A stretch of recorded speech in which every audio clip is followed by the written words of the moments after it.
the look back and penalty period work? And we probably covered that a little bit, but it states maybe repeating because it is a difficult concept perhaps.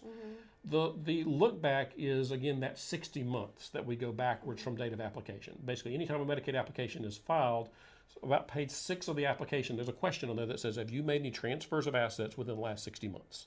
And if the answer to that is yes, then they say disclose them. They want to know every transfer that was made. It was, any type of gift, any kind of sale. You have to disclose those things because Medicaid is concerned about whether you made what they call an uncompensated transfer, what you and I would commonly just call a gift. You gave something away to someone and got less than what it was worth back. Okay. And so they want to do that because they are required to add all those up within that 60 months and divide them by the average cost of the nursing home in the state, which is currently $6,832. And so I'll give you a simple example.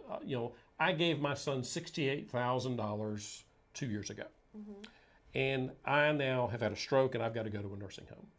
I have to fill out that application or someone does it for me. Have you made any transfers of assets in the last 60 months? Yes.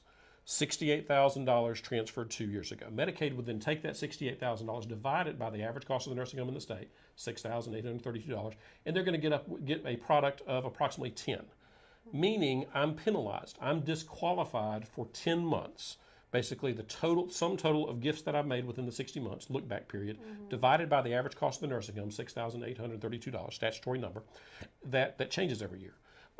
Gives me the product of 10. So I'm disqualified for 10 months. In month 11, Medicaid will start paying because my penalty is up.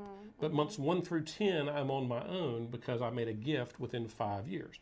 By the way, that is a far cry from you can't make a gift, or a far cry from what many times people are told that it's illegal to make a gift. It is not illegal to make gifts prior to qualifying for Medicaid. It is not illegal to make gifts in order to qualify for Medicaid. They'll just do that calculation for the look back. Exactly. The penalty period. The law says if you make a gift, this is how we calculate whether you qualify or not. Well, if the law says this is the math that you apply, it's intending for you as that being an option of doing it. It's not saying shame on you, you must give it back. It's not saying go to jail because you made a gift. It is not illegal to make those gifts. You can do it. It's a math problem. And so in my example, I gave $68,000 away. I'm penalized for 10 months. Let's say that my income is $4,000 a month. Let's say my cost of care is $6,000 a month. I've got a shortfall per month of $2,000. Until the Medicaid kicks in. Until Medicaid kicks in. I'm on my own for months 1 through 10. I need an extra $2,000 a month.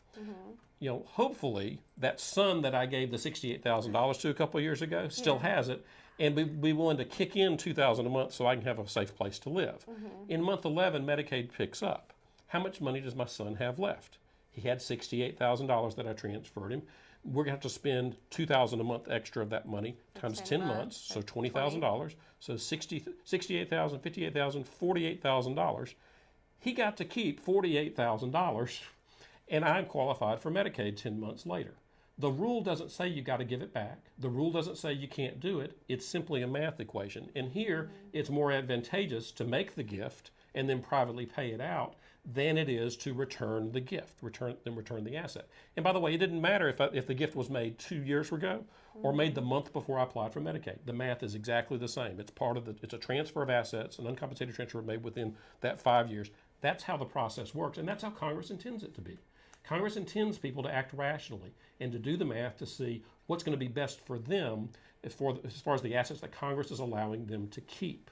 And so this notion that, oh, you've got to give the assets back, or the notion that it's illegal to make those transfers is bunk. Anybody that tells you that has an agenda that's different than what Congress's agenda and the Mississippi Division of Medicaid's agenda is. Their rules in place say you can make gifts, you're disqualified 1 month for every $6,800 that you give away.